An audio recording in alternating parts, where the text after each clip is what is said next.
What show has no sex? Co-ed sleepover? Yeah, co-ed sleepover. You got a problem with that? And no violence? It avoided all the cliches of the other shows, the action shows.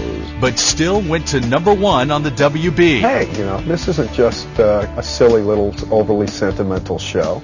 It's pretty good. In the next hour, we'll get up close and personal with the young stars who have become sex symbols against the odds. I'm single. I am not with anyone, but I wish I could. Oh, yes, I've blossomed. I look different, but I like it. We'll explore how TV impresario Aaron Spelling brought his Midas touch to the series. All I can say is miracles do happen. No one suspected what this show would be. And we'll find out about all the drama, on screen and off. She was tired of playing the goody-goody all the time. She hated the show. She wanted Aaron Spelling to fire her. Well, every family has its ups and downs. Join us for a revealing look into the world of the little show that could, as we go inside Seventh Heaven.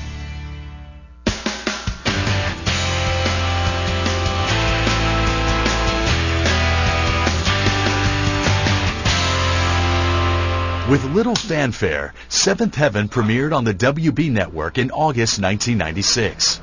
Back then, the network was known for sitcoms like The Wayans Brothers and Unhappily Ever After, which tried to attract young viewers with camp and a healthy dose of sex appeal. Writer for TV Guide, Mark Schwed. There were a lot of people who thought that television was out of control, that there was too much sex, too much violence, and nothing suitable for families, especially children, in what used to be called the Family Hour on primetime television. I don't remember the shows on 6 years ago, but there are very few shows on with both the mother and the father and the children. Brenda Hampton made her reputation writing for comedies like Mad About You. Though she'd never done any family dramas, Hampton had an idea for a TV show that was unique for the naughty 90s, a show about a functional family. Ironically, Brenda pitched her idea to the king of titillating TV, Aaron Spelling. And truthfully, I never even hoped to sell him a show. I was just so looking forward to meeting Aaron Spelling. Aaron Spelling's a legend. In the meantime, the WB had actually approached the TV veteran to develop a family drama. And so they asked me to meet with her, and I said, sure, I'll meet with her. Never think anything would happen. And then they told me that she has been doing comedy most of her career. So when I met Aaron Spelling, I didn't want to make a fool of myself because the man has heard millions of TV pitches before. She knew exactly, for some reason, we had never discussed it, the direction we wanted to go, which was a real family show, but this one should have a sense of humor. But we also wanted to do issues as much as we can. From that meeting, Seventh Heaven was born. Brenda had the vision and the characters, while Spelling had the clout with the network. To think that Seventh Heaven came from the same man who gave us Beverly Hills 90210 and Melrose Place is interesting. But, Aaron Spelling's been around the block, and I guess his biggest talent is recognizing what is missing on television and filling that hole. Seventh Heaven revolves around the daily trials of the Camden family. The head of this full house is Eric, who is a minister. Seventh Heaven refers to, or is symbolized by, the 7 members of his family: wife Annie and their 6 children: Matt, Mary, Lucy, Simon, Ruthie, and the twins, Sam and David. Everyone is functional and they don't have some huge character flaw that you need for a comic device. Veteran actor Stephen Collins stars as Eric, head of the Camden clan. In the pilot episode, you didn't even know that my character, Eric Camden, was a minister until halfway through. I thought it'd be great to have a show that portrays a minister with a sense of humor and a sex life. Catherine Hicks plays Annie Camden. I did not want to play moms, because usually it's just, eat your oatmeal, go to bed. But I read it, and, Brenda Hampton's, it's good writing. Barry Watson is Matt Camden, the eldest son. He's a great guy. He loves his family. He has his moments of, being a spaz and freaking out over the really, I think, are some of the stupidest things, in my opinion.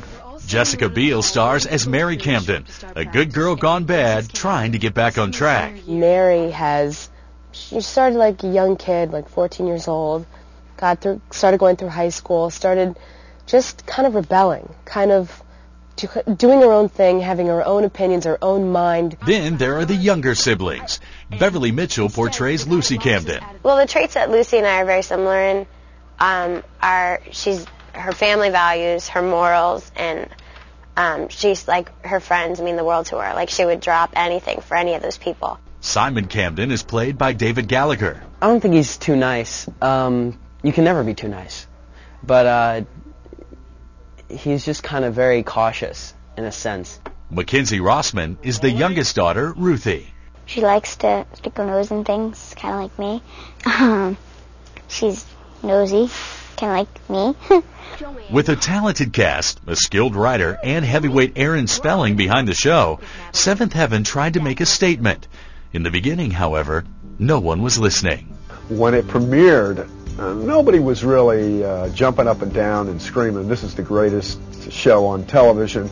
It was very quiet. And then it just grew. It's, you know, you hear that old cliche, people talk about the show and they tell their friends, it's crazy. President of Entertainment for the WB Network, Jordan Levin. We saw slow growth, and we believed creatively in the show. We liked what we were seeing. We liked the pilot. We liked where it was heading, and so we wanted to stick with it.